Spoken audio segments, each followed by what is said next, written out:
नमस्कार। The pillar के लिए मैं राजू सिंह सोलंकी और मैं समीक्षा नारायण। हम बात करेंगे दिल्ली में 36 के आंकड़े के पीछे सबकी दावेदारी क्यों है, क्यों तीनों पार्टियां 36 के आंकड़े के पीछे भाग रही हैं, क्या है वो 36 का आंकड़ा दिल्ली वासियों के लिए और दिल्ली की पार्टियों के लिए दिल्ली के चुनाव में। साथ ही हम बात करेंगे 18% स्विंग वोटर क्या है। ये लोकसभा में 700 सीटें बीजेपी जीत जाती है, वहीं 6 महीने बाद विधानसभा चुनाव होता है, आम आदमी पार्टी जीत जाती है। ऐसा क्यों? वो 18% स्विंग वोटर के कारण होता है।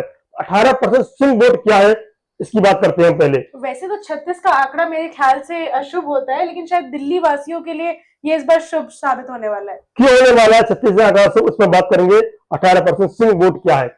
दिल्ली में हर बार लोकसभा चुनाव के करीब 6 महीने बाद विधानसभा चुनाव होते हैं। इतने कम अंतराल में भी ट्रेंड बदल जाता है। ट्रेंड कैसे बदलता है? बीते 3 विधानसभा और 3 लोकसभा चुनाव रिजल्ट की औसतन 18% स्विंग वोट ही दिल्ली की सत्ता तय करने लगा है। 2014 की अगर हम बात करें तो भाजपा लोकसभा की सभी 7 सीटें जीती और कुल 70 में से 60 विधानसभा सीटों पर आगे रही। लेकिन 2015 के विधानसभा चुनाव में आम आदमी पार्टी 67 और भाजपा ने 3 सीटें जीती। 2019 में भाजपा फिर सभी सीटें जीती और 65 विधानसभा सीटों पर वो आगे रही।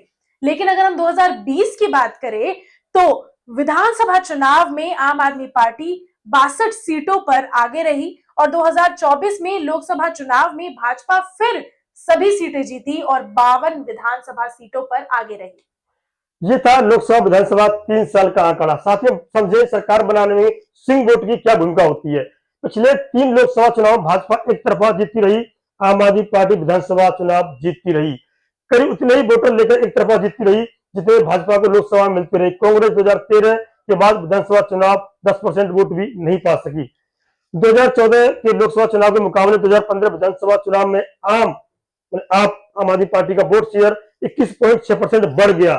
तो भाजपा और कांग्रेस का, भाजपा का 14.1 और कांग्रेस का 5.4 यानी 4% वोट गिर गया। 2019 की आप चुनाव 2019 के आम चुनाव या लोकसभा की हम बात करें 2020 में आपका 36.4% बढ़ा, तो भाजपा का 18.1 और कांग्रेस का 18%, 2 वोट परसेंट कम हुआ। दोनों विधानसभा चुनाव में भाजपा और कांग्रेस के लोकसभा चुनाव के मुकाबले जितने वोट घटे उतनी आम आदमी पार्टी के वोट बढ़े। अब हम ये जानेंगे कि आखिर आम आदमी पार्टी ऐसे कौन से मुद्दे लेकर आई जिसकी वजह से उन्हें जीत मिली। अगर 2013 की बात करें तो भ्रष्टाचार खत्म करना और लोकपाल बनाना ये उनका मुद्दा था। अगर 2020 की बात करें तो पानी बिजली फ्री और महिलाओं को फ्री बस सेवा, ये सबसे बड़ा मुद्दा रहा 2020 का। और अगर इस बार ये मुद्दे जो हैं उनकी बात करें तो पहले हम भाजपा की बात करते हैं कि भाजपा इस बार कौन से मुद्दे लाए हैं। तो भाजपा का कहना है कि केजरीवाल पर शराब घोटाले का जो दाग लगा है उस पर भाजपा इलेक्शन लड़ रही है और महिला सम्मान के नाम पर जो धोखा केजरीवाल ने दिया है, ऐसा भाजपा का आरोप है कि 1100 रुपए का जो वादा किया था पंजाब में भी उसे भी पूरा नहीं कर पाई, तो दिल्ली में भी वो नहीं करेगी। बल्कि आम आदमी पार्टी जिन मुद्दों पर लड़ रही है वो ये है कि महिलाओं को 2100 रुपए हर महीने व ऑटो ड्राइवर्स के 10 लाख का बीमा जैसी जो घोषणाएं हैं वो आम आदमी पार्टी ने इस बार की है। कांग्रेस की बात करें तो कांग्रेस ने भी इस बार बहुत बड़ी घोषणाएं की है, जैसे कि महिलाओं को हर महीने 2500 रुपए देने का वादा किया है।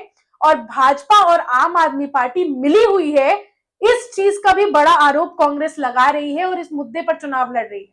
बता दें कि 2024 के लोकसभा चुनाव के बाद 4 राज्यों में विधानसभा चुनाव हुए, इनमें 2 में भाजपा और 2 में कांग्रेस का गठबंधन जीता है। जी, इसी बीच कांग्रेस और बीजेपी के साथ साथ जो आम आदमी पार्टी ने अपील की अपने कार्यकर्ताओं से, कहा है, अपील करते हुए कहा है कि सभी कार्यकर्ता पूरी ताकत और जोश के साथ मैदान में उतरने के लिए तैयार हो जाएं। आपके जुनून के आगे इतने बड़े तंत्र मंत्र फेल हो जाते हैं। जनता का विश्वास हमारी काम की राजनीति के साथ ही होगा।